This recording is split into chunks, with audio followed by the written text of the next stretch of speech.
You know it. What? You tell the story? What? You tell the whole damn world. This is bear territory. All right, baby. There you go. That's it. We won enough games. That's ingrained in my memory. Have we got a fun one for you today? How many of you out there remember the glory years of Cal football under Jeff Tedford? We certainly had some incredibly talented players on those teams. And for the younger folks out there, I have to tell you, it was absolutely awesome to see Memorial Stadium filled to capacity each Saturday. Today, we're going to spend a little time with a true Golden Bear legend, who was one of the most beloved Cal football players of all time. When Cal fans think of Jahvid Best, the first thing that comes to mind is speed. The man was seriously fast. He was a superstar running back who rewrote the Cal record book before going on to be a first-round draft pick in the NFL and even raced against Usain Bolt in the Olympics. And as we get ready for the Cal football spring game that's coming up, we felt like it was the perfect time to get Jahvid on the show. Welcome to Tell the Whole Damn World. It's Monday, April 13th, 2026. The Cal varsity rugby team beat San Diego 88-5 in the first round of the National Collegiate Championships. The Cal baseball team swept Pitt in a 3-game series on the road, and it's another great day to be a Bear. I'm your host, Reza Serafinejad. We appreciate you tuning in. We're the podcast that celebrates all things Cal. We produce on-camera interviews with the prominent people who are passionate about our university and our sports teams. If you're unabashedly and unapologetically all about Cal, you've found the right place. We hope to put a smile on your face and help you come away feeling good about your connection to the greatest university on the planet. If you like what we're doing here, please do us a favor and like and subscribe. That helps with the analytics and helps us get in front of more Cal fans. And we would love it if you spread the word by telling your friends and the whole damn world about us. Before we get into it today, I want to remind everyone about the Cal football spring game happening on Saturday, April 18th at Memorial Stadium. I am super excited about this. We're going to get our first look at the new Tosh Lupoi era of Cal football with a blue versus gold scrimmage starting at 1 p.m. The event is free to the public with gates opening at 11 a.m., and there will be food, activities, a post-game concert, and select players will be available for fan autographs at the end of the game. I don't know if I can remember when there has been so much excitement brewing for the upcoming season. I'll definitely be there along with Ahmad and David Ortega. So if you see us there, please stop by to say hi. We'd love to meet you in person. Without further ado, let's get into our interview. And we're going to lead into our interview with a 2.5-minute highlight clip featuring some of the best moments of Jahvid's sensational career at Cal. It's best enjoyed by watching on YouTube. Special thanks to the Twitter account That Guy Rocked CFB for the clip and to the Eagles for the music. On a dark desert highway, cool wind in my hair, warm smell of colitas rising up through the air. Up ahead in the distance, I saw a shimmering light. I hit too heavy and my sight grew dim. I had to stop for the night. There she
Ladies and gentlemen, we are thrilled today because we've got a Golden Bear football legend on the show with us. How good was Jahvid Best at Cal? With a last name like that, he had to hold himself to a high standard. And boy, did he ever live up to the hype. The man was practically a human highlight reel.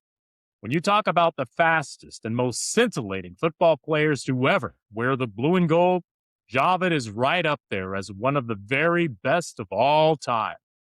As a running back at Cal between 2007 and 2009, he practically rewrote the record books. And he did that despite backing up Justin Forsett as a true freshman in 2007 and having his junior season cut short in 2009 due to injury. Just check out some of these numbers. In his 3-year career at Cal, Jahvid had 364 carries for 2,668 yards and 29 touchdowns. He averaged 7.3 yards per rush in his career, the highest average gain per carry in school history. You know how it's considered a great game by a running back when you rush for 100 yards? Well, Jahvid rushed for 200 or more yards in 3 different games. Nobody else in Cal history has done that, including an all-time school record 311 rushing yards versus Washington on only 19 carries. I did the math on that, and that's an astounding 16.4 yards per carry. Jahvid had a monster season in 2008 when he ran for 1,580 yards on 194 carries and tied the school record with 15 touchdowns on the ground. That stands as the second most rushing yards in a season behind only the 2,018 yards that J.J. Arrington had in 2004. And his 8.1 yards per rush that year is the highest ever by a Cal running back in a season with at least 125 carries. He set and still holds the single-season record with 2,247 all-purpose yards, where you add rushing, receiving, and return yards together. Jahvid was named a second-team All-American, and Cal went 9-4 during that season, including a victory over Miami in the Emerald Bowl, in which Jahvid set the Emerald Bowl rushing record with 186 yards and 2 touchdowns. That 2008 season is notable as being the most recent time Cal won at least 9 games in a season. And in 2009, as a top contender for the Heisman Trophy before his season was cut short, he had an incredible 5 rushing touchdowns at Minnesota. That stands as a modern-day record in Cal history that was last done by Duke Morrison in 1921 during the era of the Wonder Teams. In school history, he ranks number 1 in career kickoff return average, tied for 3rd in career rushing touchdowns with Marshawn Lynch and Shane Vereen, tied for 4th in total touchdowns, and ranks in the top 10 in all-purpose yardage, 100-yard rushing games, and total rushing yards. Following his career at Cal, Jahvid was selected in the first round of the 2010 NFL Draft with the 30th overall pick by the Detroit Lions. He had a huge game in a victory over Chicago on Monday Night Football in 2011, rushing for 163 yards, including an 88-yard touchdown run.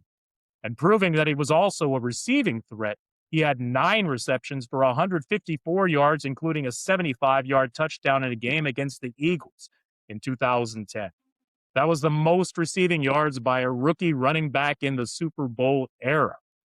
And as if all of that weren't enough, after playing in the NFL, Jahvid went on to participate in the 2016 Olympics in Rio, running the 100 meters for his father's home country of St. Lucia.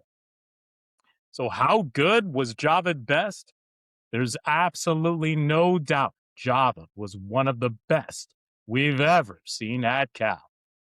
We couldn't be more thrilled and honored to welcome Jahvid Best to the show today. Thank you so much for making the time. Oh, man, thanks for having me. Appreciate you. Exciting to have you, man. On several different fronts, it's exciting for me. And I'll just start right off. It's always good to see somebody who went to the rival school of Salesian, since I went to St. Mary's, but do big things and then circle back and show up at Cal and go on and do even better things and greater things in the world. So you're from the Bay. You attended the great school, Salesian High School out of Richmond. So tell us about growing up. Were you a Cal fan? Did you go to any of the games? And what made you decide to come to Cal? I'd say growing up, I wasn't necessarily a Cal fan growing up. My household, my dad and my family, we didn't really watch too many college sports. So we really watched like the NFL or NBA. So college wasn't really like, never really had like a favorite college team growing up. And Hmm. then once I got to high school and started getting recruited, to be honest with you, Miami was my favorite school, University of Miami, and but I didn't really get recruited out on the East Coast like that. And so growing up and being close to my family, uh, having my family being able to come to practices and come to majority of my games was really important to me. So when I started getting recruited by all these different schools, I was set on like I wanted to go to the Pac-10 Yeah. just so like my family can come to a majority of my games and it wouldn't be that big of a travel. And what it really came down to for Cal was when I got close with the running back coach Ron Gould, Okay. and he was the one that put Cal on the at the top for me. He was just really honest. Like when you're getting recruited, they're telling you all this stuff. You're gonna start. You're gonna do this. You're gonna do that. But he kind of had the opposite approach. He was just like, we got other backs. If you come in, you're gonna have to prove yourself. If you're the best, you can play. If Mm. you're not, then you're gonna be on the bench. And that was one of the only coaches that I ever heard that from when I was getting recruited. Everybody else was telling me Wow. I was gonna be a starter, I was gonna play, blah blah blah blah. And so he kind of stuck out in that initial like interview process when I was getting recruited. Hmm. And then another thing that really I don't know if Marshawn will remember this or not, but I was on a unofficial visit to Cal, and Marshawn was like, you could go. I know you could go anywhere, but he was like, if you want to be the best running back you could be, you got to come here and learn from Coach Gould. And he was like, Wow. all the other stuff might not like Cal might not have all the other stuff that some of the bigger schools they are recruiting you like national championships and all that stuff. But he was like, if you want to be the best running back you could be, you need to come here. And that was something that stuck with me when he told me that. No truer words have been said for both of you. So that's real talk. That's right, Thank and you.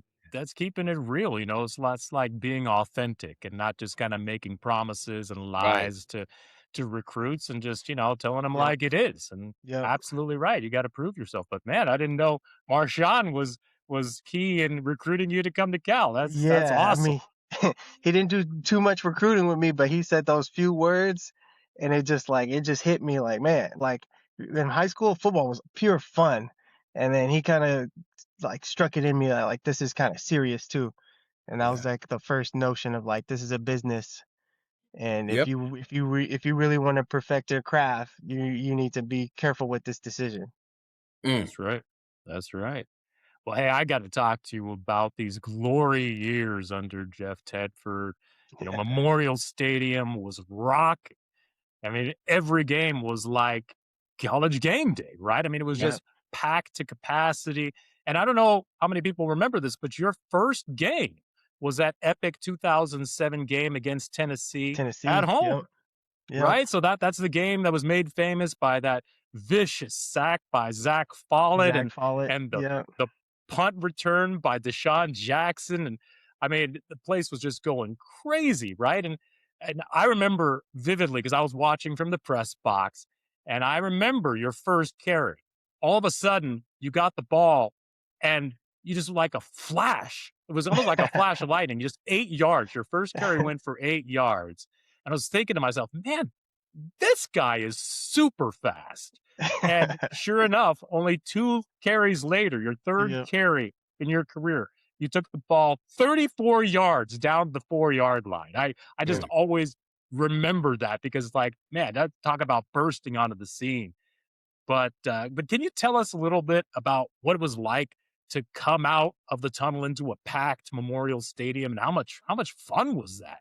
It was surreal. I mean, coming from a small school like I went to, Salesian High School, and playing in front of, like, for us, a packed was like 500 to 1,000 people. And then going from that to your first game, there's like what 80, 70, 80,000 people in the stands. It was surreal. And the good story I got about that is my second carry, I actually ran the wrong way.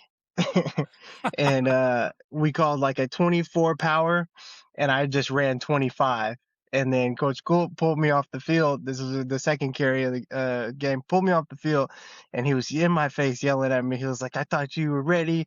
You're not ready. Like, what are you doing? You're going the wrong way." And then he kind of looked me straight in the eyes and was like, "Can I trust you to go back in the game?" And I was like, "Yeah, you can trust me. I'm all right. I'm all right."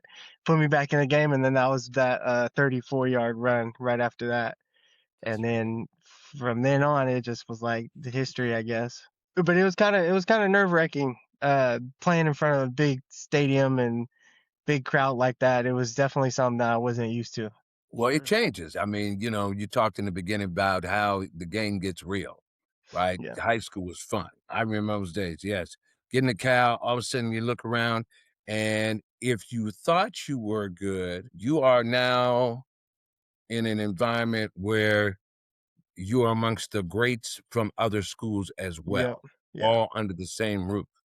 And as much as you're a team, you're competing to be that one in that role right now. So it changes the whole focus of what it means to be a team and what it means to be doing your thing, but carrying that weight of being the best of the best amongst the best. And so you're known for your speed, undeniably. So what was your fastest 40 time? And I'm going to just say this right now, this St. Mary's Legion thing just sort of hovers over you like a cloud. On our triangle track, as you know, at St. Mary's, I was a hurdler. And so I did the 330s and the 170, the 70s and the 120s and all the relays and all that. But I was running like maybe 4.7, 4.75, 4.8, but I was quick. But got to Cal, and just as you talked about, learning how to run fast, I was being taught in a whole different way. Football speed versus track speed. Yeah. And and people don't understand what that is. So at the end of the day, I went from 4.7 to 4.6 to walking out of there at a 4.5 when I finished doing my thing. What was your fastest 40? And you and Deshaun won the team together in 2007. Did you ever have a race against one another? So interesting about the 40. Me being a track guy growing up, I never really ran a 40. And so when I first got to Cal, like I was only really worried about my 100 time. When I first got to Cal, Tedford used to have everybody run 40s in the off season, every Yep, off season. So yep, my class, we were looking forward to like actually running a 40. But I think the year before or something, somebody pulled a hamstring doing it. And so he was just kind of like not interested in doing it anymore. It's like yeah, the time didn't really matter. So I never really ran a like official 40 until the combine. And so I ran some like practicing for the combine, but I was never really focused on the 40 time until the combine. So that was like my first like real official 40 time at the yeah, NFL combine. And then going to part two of your question with Deshaun, like I obviously I knew who he was, and every time we did conditioning, like I'm a competitor at heart, so I was always trying to win every rep. And we never had an official race, but I vividly remember there was one we were running 110s, and I could tell I was running as fast as I could. I know he was running as fast as he could, but we were kind of like 20 yards apart from each other, so I couldn't yeah, really tell. Like if you ask yeah, him, he won. If you ask me, I won. But yeah. I know he was running as fast as he could because I was running as fast as I could.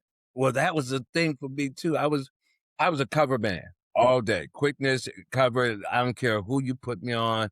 I was covering him from the old school JoJo Townsend, whoever it was, Mervin, who played for the Raiders back in the day. I covered him. Anthony Carter covered. Chris Collingsworth covered him.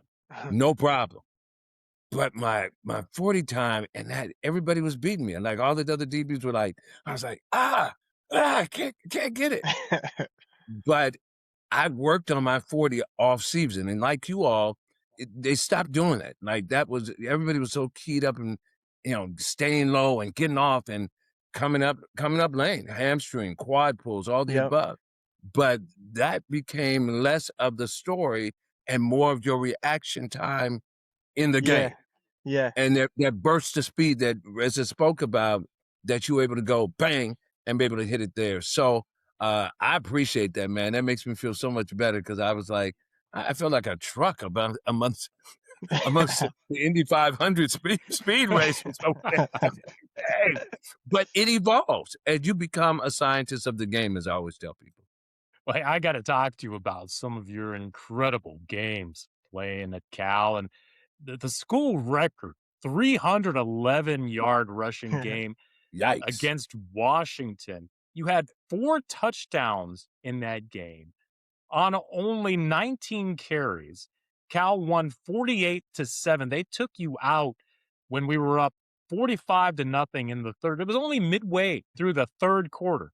And I vividly remember that too, because I was like, leave him in, because Washington, always seems to like get up on us, and they had that streak of winning games against us. And I Yeah, just they did. wanted to beat the crap out of them. By the way, that was a season that that was the last game of the season for Washington. They ended up 0-12. But man, I mean, I'm just trying to think, if they'd left you in that game, you would have easily had 400 yards of rushing because you were averaging over 16 yards per Yeah. carry. So, what was going on in that game that made it look so effortless for you to rack up those kinds of yards? I mean, shoot, anytime any running back is running the ball like that, I mean, it's a product of all 11 guys. And Yeah. I had a monster offensive line when I was at Cal, and so I just had to do my job. And I believe it was Frank Sinetti that year, and he was the run game coordinator, and he put in the outside zone for us, and I fell in love with that play.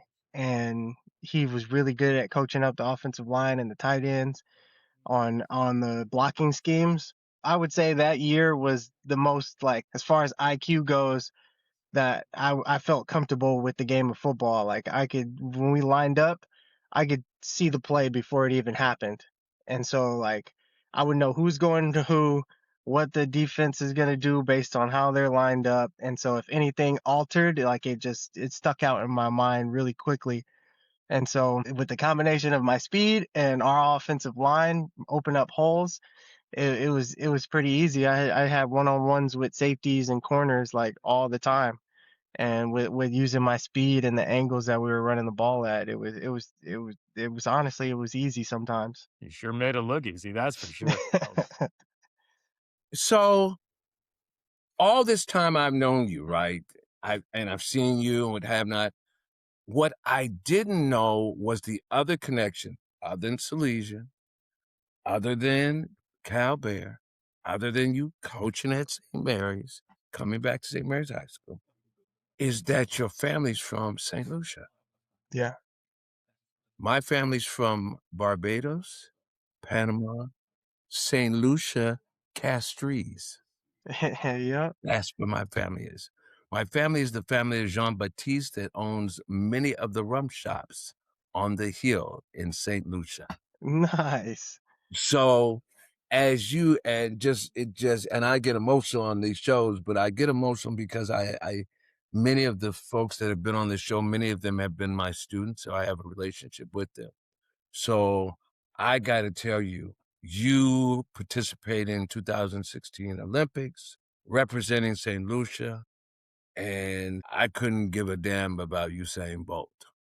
What I cared about was my Cal Bear, my St. Lucia blood, my Richmond blood doing your thing and representing our people and our family.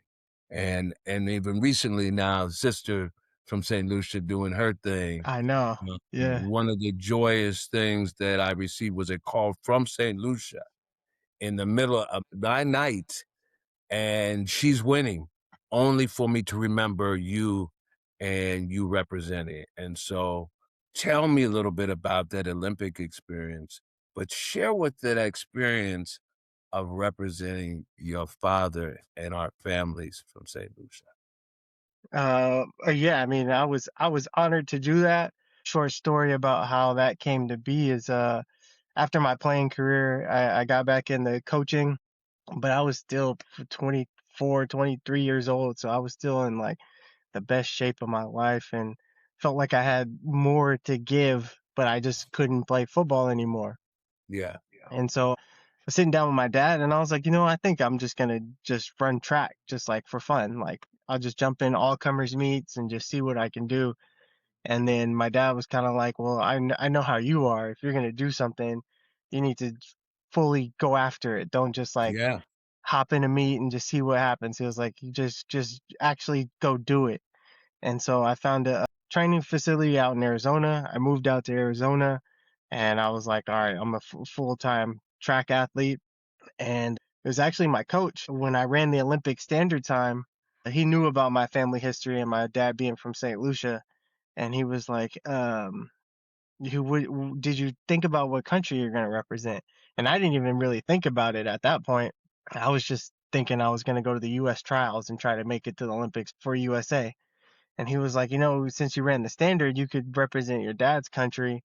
And he was like, if there's only one person or five or however many people there are, he was like, you might not even have to do a trial. You can just go straight to the Olympics. Right, right, right. And so he was like, the choice is yours. Like you can go to the Olympic trials or you can represent your dad's country. And then it was a no-brainer. Like it Yeah. was a no-brainer. The opportunity to represent my father's country in Yes, the yes, Olympics, yeah, it was a no-brainer. So it was so much fun. I had a blast. I was out in St. Lucia for about I think 3 months before we went to the Olympics, and I still Ugh. have uncles and aunts and Yeah, yeah. cousins. Everybody still lives down there, so it was really fun. Well, as they say in our country, jump up, right? That's Yeah, it. yeah, That's it, baby. And when you say that, you already know. You're like, where you from? yeah. But yeah, it has to be for me one of the greatest moments of being like full circle, coming through the St. Mary's Legion, as I said, coming as a bear and seeing you represent not only going back to St. Mary's and giving back to our communities, if you will, in that way, but also being from St. Lucia. That means a lot to me. So I I stand appreciate that. proudly with my brother in that triangle flag of Yes, ours, sir. as you know. Sir. So it's all good. I just got to say, it's just so amazing to think because, there have been a lot of great players to come out of Cal, but like to go from being the superstar at Cal to Yeah. being a first round draft pick in the NFL to Yeah. going to the Olympics. Like what? And we've got so much more we want to talk to you about, Yep. but we'll save that for part two. So much more. We got to talk about you being a police officer and Sure. more about your time being a Cal Bear and that 93-yard touchdown run you had against UCLA and all that other stuff. So there's plenty more to talk to you about. But hey, thank you so much for making the time tonight. This has been All right, great man. fun. Jahvid, good to see you, little brother, man. Always so proud of you, baby. And most importantly, you stay safe. I will. I Safe will. out there. Appreciate that. Appreciate that. Yeah.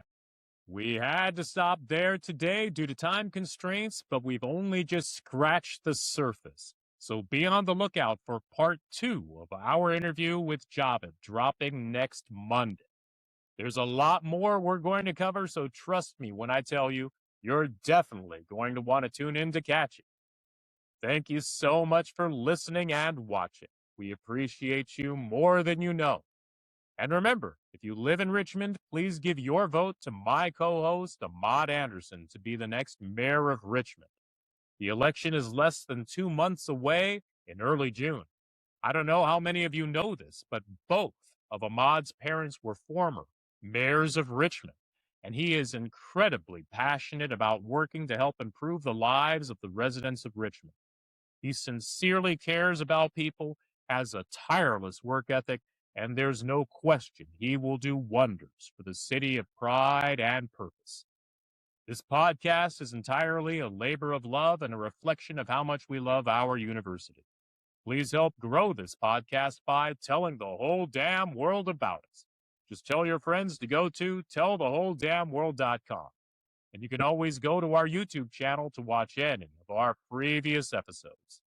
We celebrate all things Cal and the prominent people who are passionate about the University of California. Do you feel Cal is the center of the universe? Do you bleed blue and gold? We want you to tell the whole damn world about it. Go Bears! You know it.